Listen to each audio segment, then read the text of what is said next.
Hi, everyone. I'm Kate Silverstein, a partner in the maritime team at law firm Watson, Farley & Williams, and I'm really happy to be here today at Capital Link, moderating this panel on sailing towards a blue economy.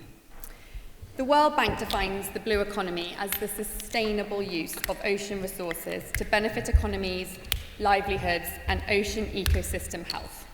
Clearly something that we are all concentrating on sailing towards, and something that is a key focus across the industry. I'm therefore delighted to be joined today by my esteemed panelists, who need little introduction, but briefly, from my right to left, John McDonald, President and Chief Operating Officer of ABS, Tim Hansen, Chief Commercial Officer of Dorian LPG, Constantinos Capetanakis, Bunker Director of Star Bulk Carriers, and finally, Friederike Hesse, Co-founder and Managing Director of 044.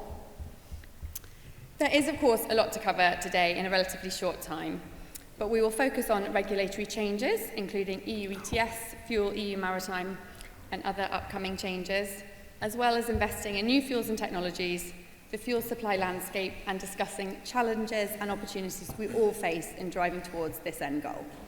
So, let's kick off. Tim, starting with you, could you please give us an overview of what you see as the three key opportunities that you're currently exploring within your organization to achieve a blue economy? Yeah, so we kind of put it into three different batches. So one is operational performance, and then it's using existing technologies by upgrading our ships. And the last one is, of course, focus on the new technologies that's coming on, as well as new fuels and regulations. And on the operational side, which is the ones that we can achieve right now, we have already done quite a lot on weather routings and systems. So we're in a place now where we are trying to maintain that and moving it smaller steps optimization, but really a little bit what Chris was talking about, focusing on the crew behavior to optimize around the system we have and maintain the knowledge that we have gotten and maintain that we keep doing the right things on board the ships. And moving to other steps where we have done weather routing, we have done trim optimizations, and of course speed management, but also now to power management on board the ship. So using the crew more here because they have the dedicated knowledge and the detailed knowledge about the equipment on board, and taking them into the discussions around how do we use equipment better and more timely. So that could be compressors, pumps, making sure you're not using the boilers by cleaning your economizers, stuff like that. But really involving the crew in maintaining the focus on the performance of the ships. Then on the technology side, existing, we have changed to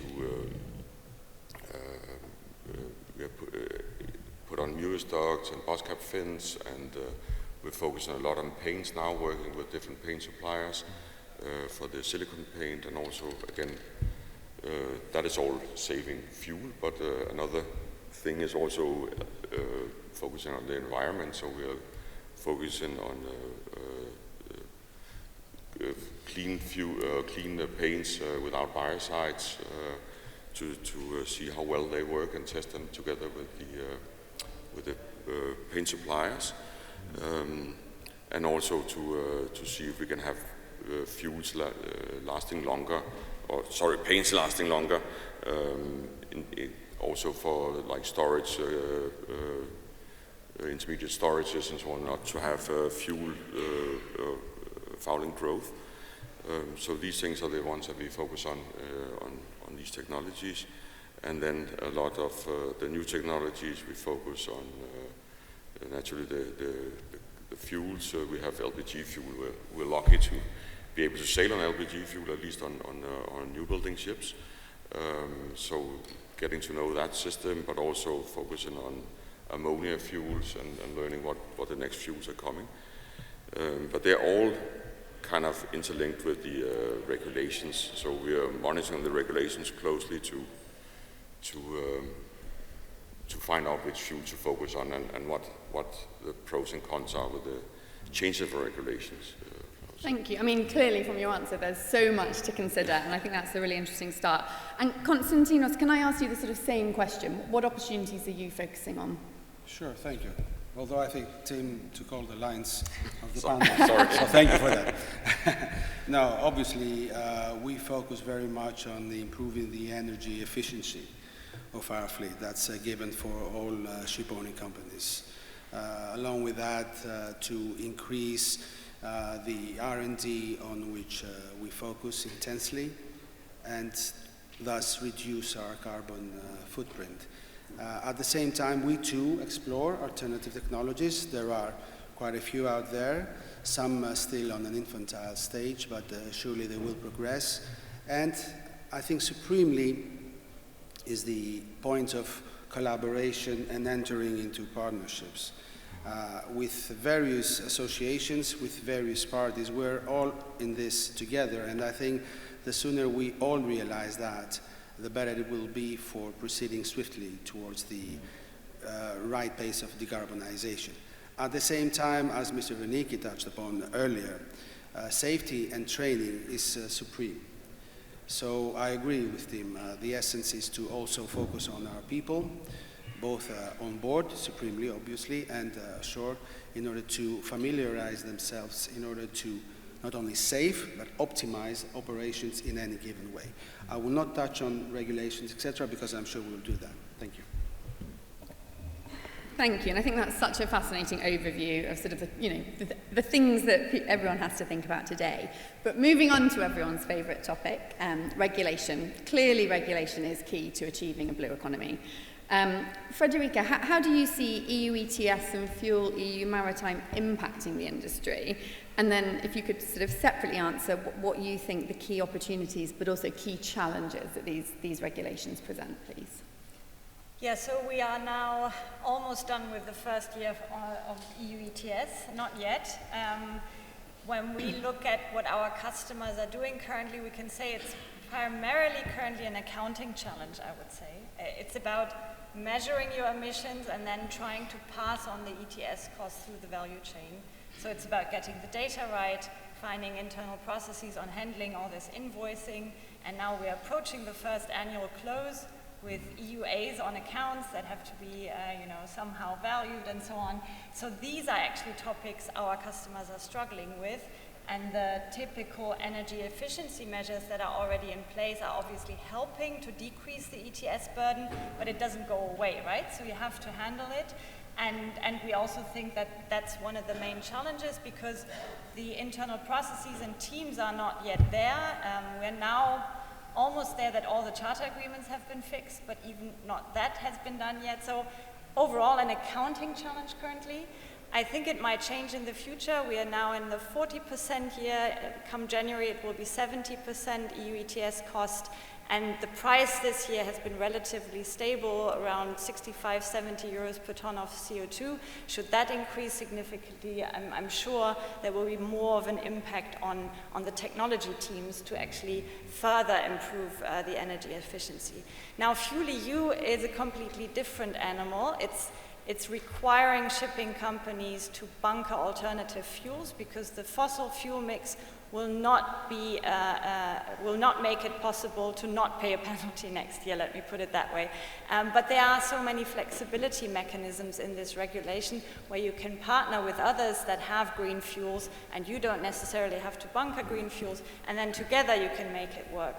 Or you can pay penalties, or you can try to acquire biofuels. So in everyday decision making, you have to find the smart path forward.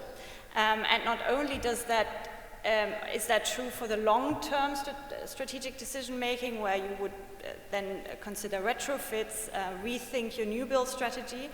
It's actually true in daily chartering, because when you send a ship to Europe, what's your strategy for this ship to achieve compliance? Is it penalty? That's quite costly. That's the ceiling kind of this regulation when it comes to cost. Will your charterers be willing to accept that, or do they want different alternatives from the regulation? How do you even split the responsibility here between DOC, owner, and charterer? The complexity is just mind-boggling currently, and what we can see is that most shipping companies, be it owners, charterers, or managers, still have to come to terms of what it all means, where they want to, how they want to deal with it, while BIMCO is still struggling to find the clauses. And we've seen a little bit of a similar situation last year at this time, but EU ETS wasn't that complex. We were still waiting for the clauses, but in general, it was more or less clear what these clauses should contain. Now there's so much more uncertainty. So overall, it only stresses what has been said by the speaker before, that getting your data right, thinking about things early, and getting everyone in the company, the whole team around this challenge is only amplified by those two regulations. Thank you.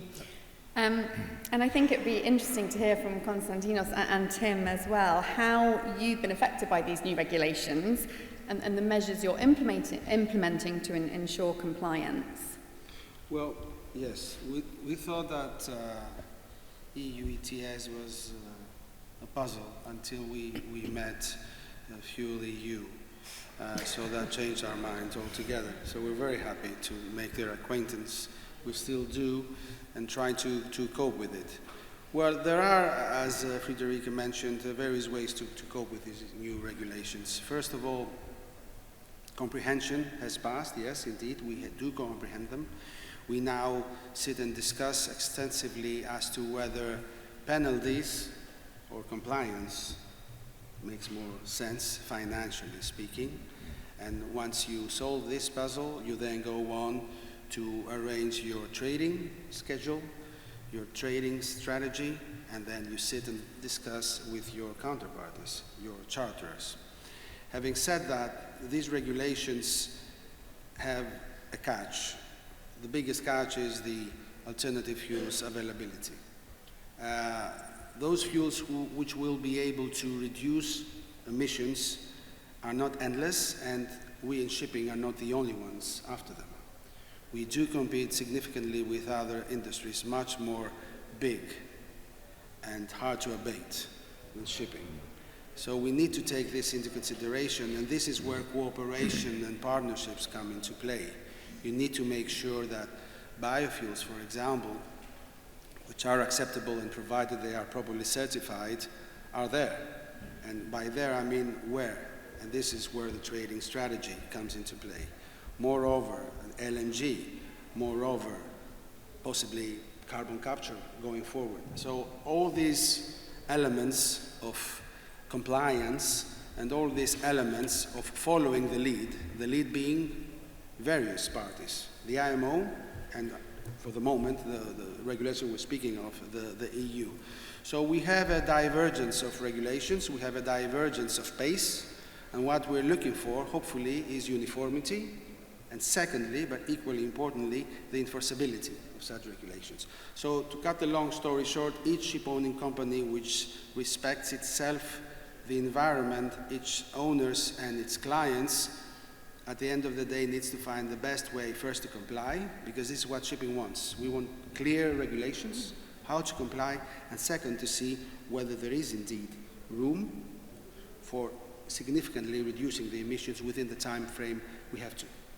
Thank you.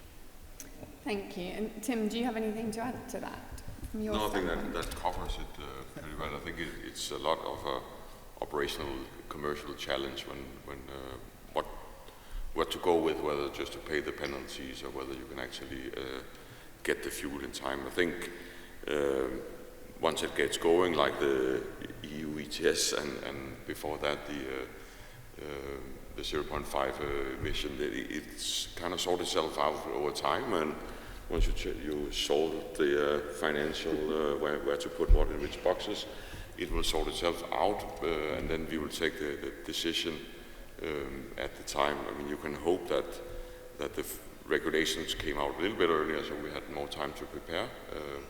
As some of the clarification that is coming now only, has come up with some surprises at least. What you can offset, what you can pool, and what counts and what does not count, which I think is actually a little sad that the regulation have narrowed it to European voyages only, because the availability of fuel will then only be from Europe. So the chances that you'll more likely to pay the penalty than if it was like a worldwide availability and use of the fuel, then I think there would be a better chance of the pooling mechanisms work, or a trade of these. But we'll see how it works when it comes. Thank you. Just a quick comment. Of course. Yeah, I mean, the commercial side that we talked about, and you know, the regulatory framework that's in place is very challenging across the industry, and it is an industry challenge. It's not just the ship owner; it comes off the ships. It's the suppliers. It's the availability. It's the infrastructure and the ports. And at the same time, and I will just mention that Chris mentioned this as well, is the safety framework that is tied to all that. So when you're looking at all this change, all the regulations that are coming, that we need to be in front of and be ready for, work through our decarbonization strategies and what that means for ship owners, for the industry as a whole, for the shipyards, when you're talking about retrofits or new build options for the future. You always have to go back and look at that safety framework and what those regulations, what that knock-on effect will be, what we have to do as an industry to prepare ourselves and be ready to meet those challenges going forward. So I'd say that's something that we all talk about a lot. As a class society, we're right in front of that, and it's most certainly something that we will all solve together as well. Thanks, John. And I think that was a really good launchpad into sort of us looking at everything from a slightly wider angle. So, Constantinos, we've heard from you in your role as bunker director at Starbulk, but obviously you also are chair of the International Bunker Industry Association. So with that hat on, how do you think the maritime industry as a whole and all of its stakeholders, which obviously does include ship owners, how do they view all of these changes and regulations? Yes, thank you. Well, indeed, the International Bunker Industry Association is an association representing all stakeholders of the marine energy industry. That includes ship owners, producers, refiners, bunker sellers, port authorities, classification societies. So the whole basket is there. The challenges are the same for everyone, and the challenges have no time, that do not allow us time to ponder any longer. And the challenges are very specific. They are the regulations. These are the ones which need to be clarified. It is the production and availability of alternative fuels. It's paramount, and we need to be focusing on the projects which proceed, but equally on the projects which are being cancelled, and we don't need to name names right now, but we do hear about them all the time. We need to focus on the research and development, which has to intensify, on the infrastructure, port infrastructure. Where will these fuels be based? Where will they be channeled to the vessels? About costs, obviously, of the new fuels, which still remain sky high. On the incentives which are necessary, otherwise the price gap will never be breached. And within these incentives, obviously, we need to put in the IMO's purported mid-term measures and the economic levy or carbon tax, or however they will decide to call it. And at the end of the day, as I told you earlier, the cooperation among the disparity of players within the chain. Within this cooperation, we need to add training of crews, which is something in which IBIA is very, very active throughout various initiatives and cooperations with the Maritime Port of Singapore, the MPA and the BIMCO, etc., in order for our crews to be able to handle all which we are discussing in every room. So pretty much this covers up the challenges which not only an association like IBIA or the IMO or any individual shipping company faces. Thank you. Thank you. And Friederike, thinking again about that wider picture, do you have any practical tips for maybe a smaller scale ship owner to get to grips with these new regulations? Perhaps they might have limited funds or resources. And I know that your company has recently launched this innovative Fuel EU maritime calculator, which might be useful. So perhaps you could touch on that as well. Yeah, sure. So when we look at smaller shipping companies, the primary thing about them is that they have limited team sizes, right? And people are continuously working on managing the ships. So this regulation is really, really a problem. And I mentioned, right, EU ETS is not solved yet. It still needs to be organized, and we still haven't completed the first compliance circle. And now Fuel EU is coming in. So I think there's really a push now to use automation and data. If you try to heal that still with people and spreadsheets, there will be mistakes. The people won't be happy, and they can't focus on the things that really matter. Obviously, that's good for my company, but apart from my company, I think that's really something that these teams have to look at and explore, because there's many things that a computer can do here. Fuel EU is not a one-time decision-making, because when you compare penalties and biofuels and pooling prices and whatnot, these prices are changing continuously. And whether they're good for you or bad for you depends on your fleet and your trades and everything, right? So it's a continuous effort to understand whether you're optimizing your business currently. And doing that without data and software support is, I think, impossible. So I think that's the most important practical tip. But at the same time, I think it's also a challenge to make sure that the software you're using, the product you're using there, your people still understand, right? It shouldn't be a black box that's doing miraculous things, throwing out something and you don't know where it came from. That wouldn't feel right and wouldn't be good.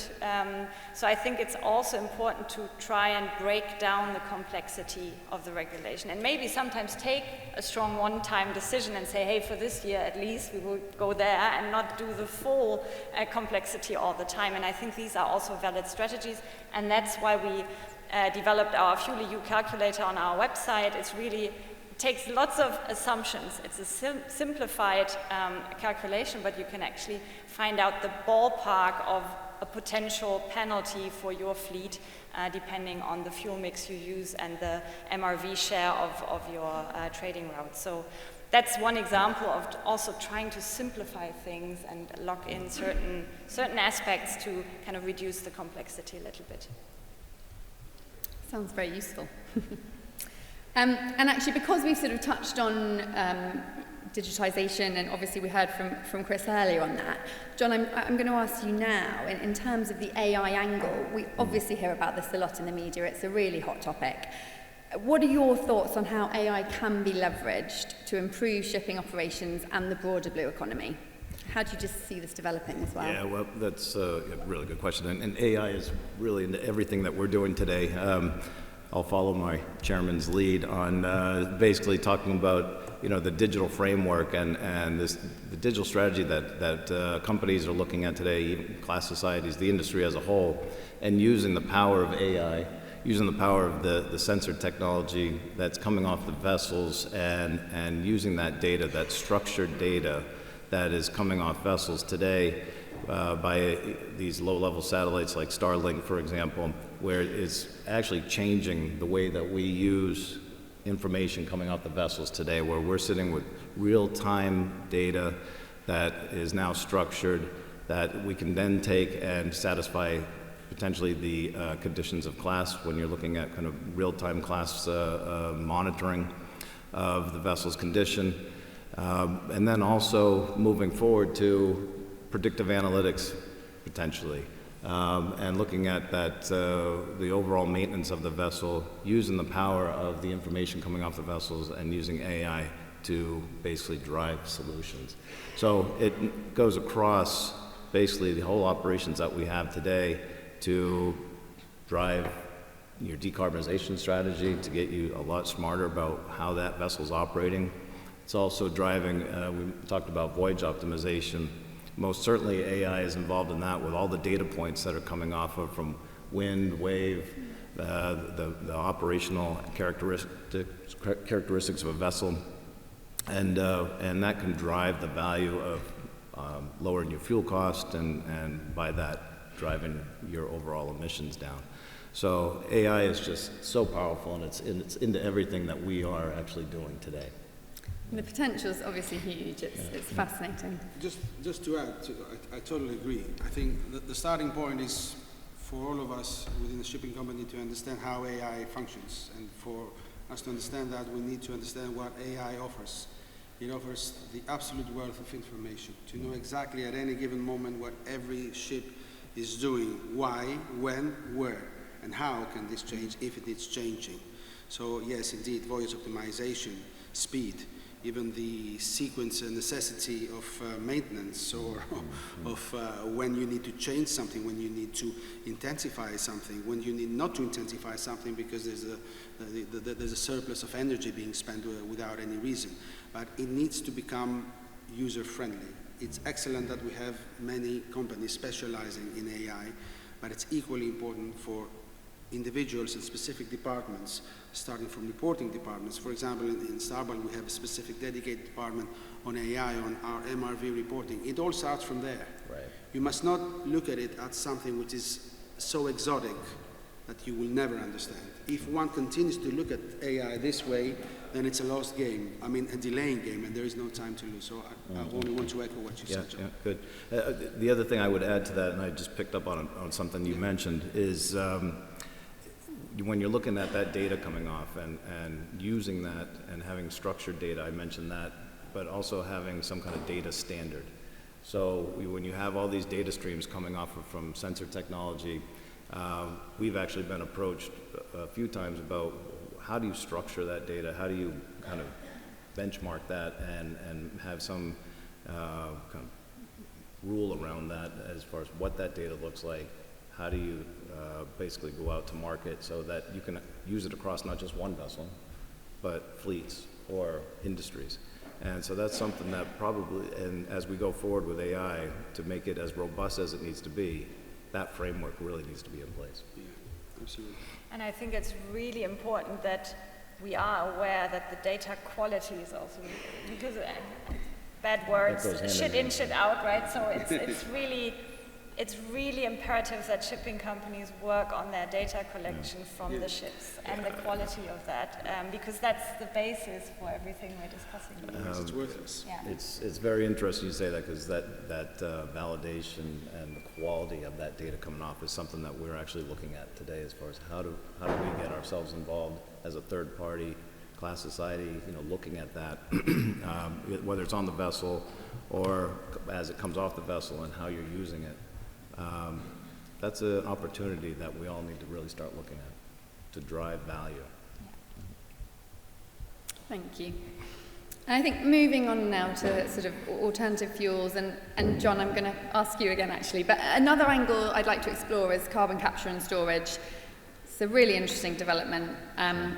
What role do you think this will play in driving towards this blue economy? Well, let me go up a little higher on this carbon capture and storage. It's really, we're talking about the carbon value chain. And when you talk about carbon capture systems and how that plays within this whole value chain, you're not only looking at carbon capture units on board, which is now just evolving, and class societies and industry, ABS is working with many partners around different designs and applications on board. But you're also looking at the fuels, the blue fuels that we're driving towards, and how carbon capture plays a part in that. And then, of course, the carriage of CO2 after it is captured. So it's really three kind of distinct aspects of this carbon value chain, and carbon capture plays into all of those. So where we see that growth is, I mean, you're looking at these fuels, and we've talked about it with alternative fuels and low carbon fuels, that carbon capture will be play a part of that in the development of those and the scaling up of those fuels. I think the IEA predicts that 200 metric tons will be needed by 2030 and 500 metric tons needed by 2050 of hydrogen. Most certainly, a high percentage of that will be very low carbon, and that'll be driven by carbon capture in some way, shape, or form. And then when you look at the carriage of that and the sequestration of that CO2, now you're looking at CO2 carriers that could come about. There's different estimates about where that looks like in the future as far as the number of vessels that'll be needed. Somewhere in the 50 range is where we kind of have an estimate of going out into 2030. But those all play together in this whole overall kind of carbon value chain, as I mentioned. On the carbon capture on board systems, this is still a technology that's evolving. There's a lot of tests that are going on today. It most certainly has a place in the overall decarbonization strategies of companies, and we will evolve to get there to that technology readiness. So that will be a major application, I believe, going forward for onboard systems to reduce their overall CO2 emissions. Thank you. And Tim, I'll ask you, how do you see the fuel supply landscape evolving, in this response to this global push for greener alternatives?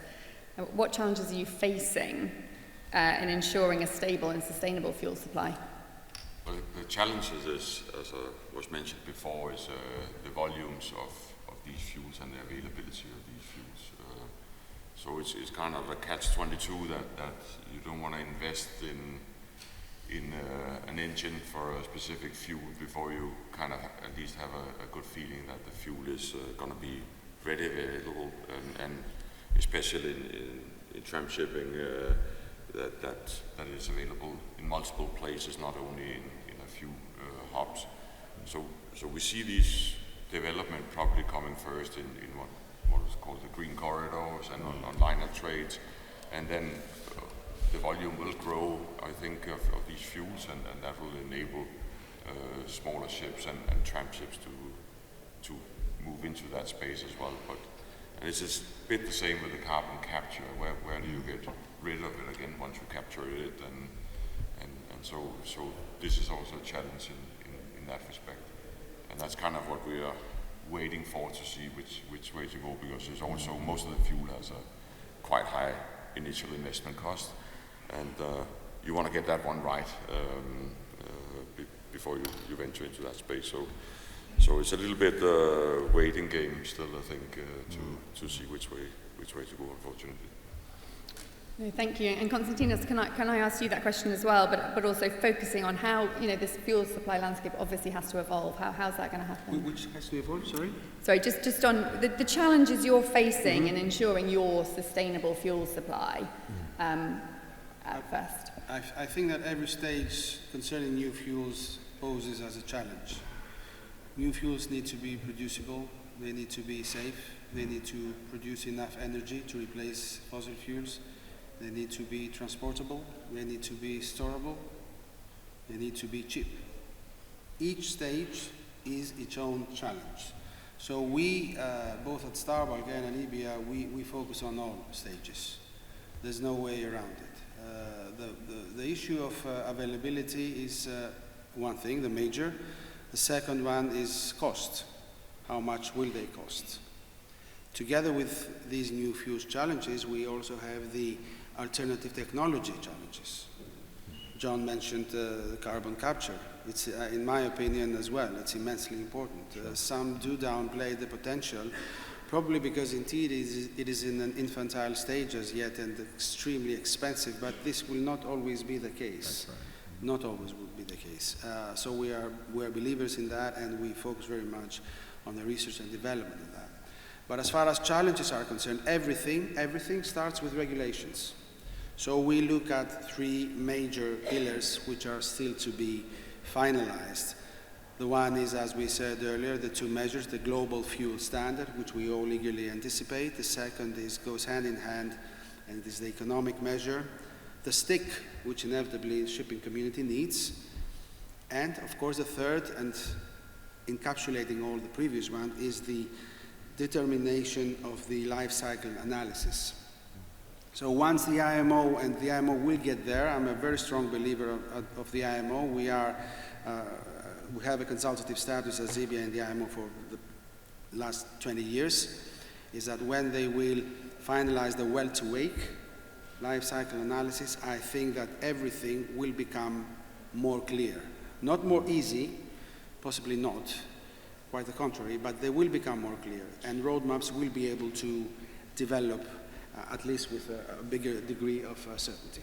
So I'm sorry, but there's challenge everywhere, but where one sees challenge, I equally see an opportunity. So that goes hand in hand. Thank you. No, I think that's right. Thank you. And Tim, there's so much to consider, clearly. We've only touched the surface today. How do you decide what goes at the top of your agenda?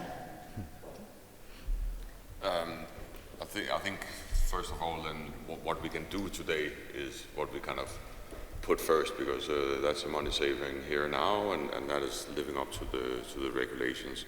And then we try to follow basically all the developments, and because they're taking some big steps, some of them, and some has some setbacks. So you kind of need to cover more or less everything. So we have a like new technology group that kind of focuses on that to feed back the information to the commercial and the technical department to then discuss again what about this and how do we see this and the potential of this. So I think we just have to be alert and be ready to move when the chance is there, because we're also seeing fleets getting older, and while we wait to take the right decision. But we have to kind of keep an eye on almost everything at the moment.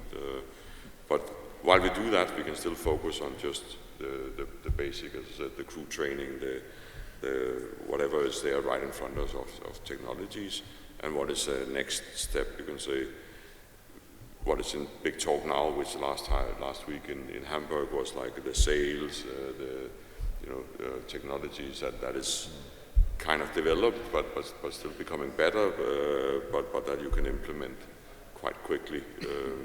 So we have done most of the easy picks, and now we need to go to the next steps, which is a bit more expensive and a little longer payback time, but at least we can see them working, and something we can do now while we wait for the new regulations and new technologies and fuels to be available.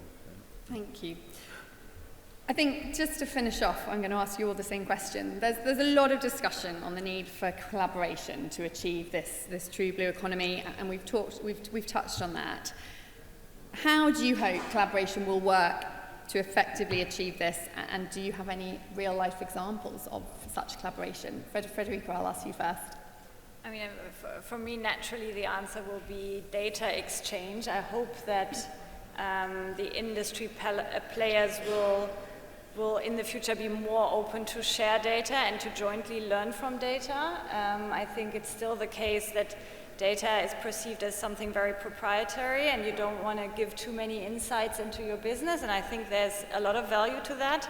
But many of the challenges we're discussing actually need data sharing and a joint data truth. So I think, or I hope, there will be collaboration around that, and you can definitely see that in longer term owner-charterer relationships, for example. But it's difficult in some segments of the industry.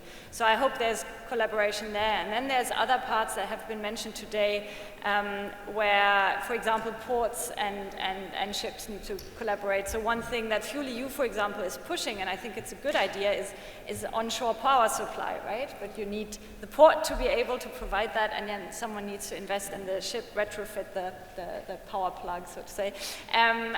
But that can, according to numbers I've seen, reduce the overall energy need or fuel need by 7%, right? So it's a very nice measure, actually. But collaboration is needed to make that work, and I think there are many, many more examples like that, and I hope that the industry will move in that direction. Thank you. We're obviously generating a lot of discussion. Very interesting. But we are running out of time, but just quickly, John, do you have anything to add on this collaboration point? No, I mean, I agree with everything that was said by Friederike, and what I would add to that is, as this evolves, and it is evolving, you have new players coming into the market. You've got a lot of new technology that's being proven out, but there's an awful lot of opportunities out there. I think this is the time for more collaboration than ever before, just because of the nature of where we are today around the decarbonization frameworks that we're all looking at, that data exchange that you just talked about, and the need to continue operating the vessels as safely as possible. So it's happening today, and it will continue. And as I said, I think there'll be a lot of more new players that are coming into that, especially when you start looking at the new technologies and AI, for example, as we just mentioned. So I'm very optimistic for the future. Thank you. Constantinos, any final remarks on this point? Just a very quick one. I mean, we all know that shipping is a very competitive industry. We're not talking about altering the nature of our industry. We will remain competitors, but this is not about competition. Cooperation requires serious exchange of information, vital information for the evolution of the industry. So let's not lose our sight from the ball. The ball is not easy wins. The ball must be for the big win, and the big win is to follow the path which will change the course of our civilization as we know it. And this is a momentous development, and we need to do that. As far as collaborations are concerned, apart from the paramount, the data exchange, I would mention just another example. The green corridors are a very clear example of collaboration, and we at Starball believe very much in that, and we are active members of such green corridors, but also the participation in major associations which foster dialogue and foster research, and obviously mutual exchange of information. That's all. Thank you. I'm sorry, Tim. I think we're going to have to leave it there. I think we've covered really interesting ground. Thank you all so much for participating. Clearly, comprehension of all of these things is key and a first step to effective implementation. So a round of applause, please, to the panel.